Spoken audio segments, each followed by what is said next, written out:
Olá, terceiro ano, tudo bem com vocês? Pessoal, nós vamos fazer agora a nossa aula de ciências, lá na página 11. Olha só, aves. Observe atentamente as imagens a seguir e converse com os colegas quais as características que são comuns em todos os animais representados nelas. Pombas, pinguins e avestruz. Apesar de existir uma grande variedade de aves no planeta, todas elas são dotadas de asas, penas e bico, sem dentes. Entre essas características, a mais marcante e exclusiva das aves é a presença de penas, que ajudam a controlar a temperatura do corpo e a voar. Além disso, todas as aves têm pulmões e respiram o gás oxigênio presente no ar.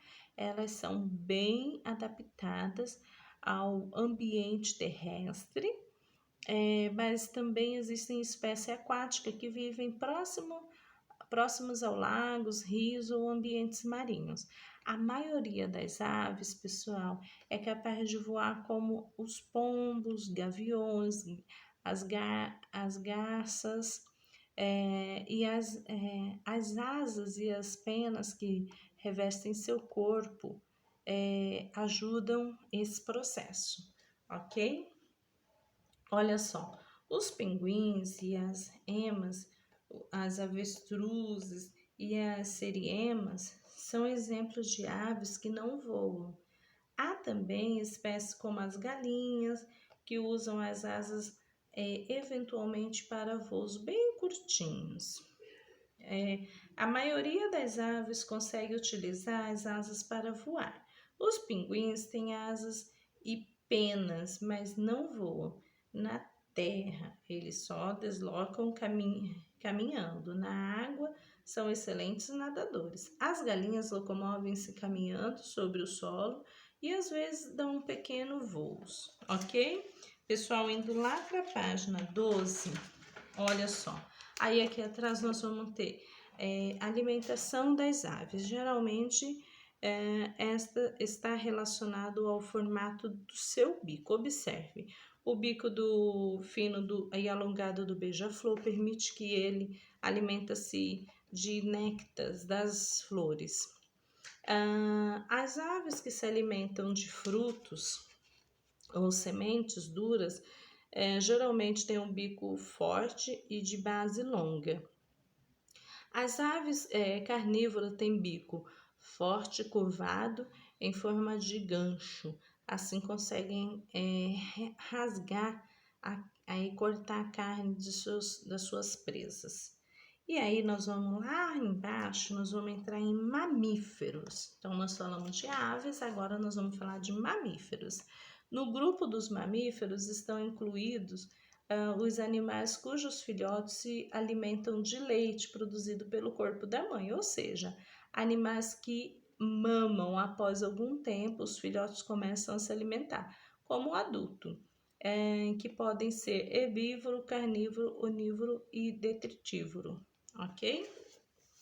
E aí, nós estamos indo lá, olha só, outras características marcantes dos mamíferos é a presença de pelos revestidos no corpo e a quantidade de tamanho pode variar, mas todos os mamíferos têm pelos e em ao menos um monte da vida.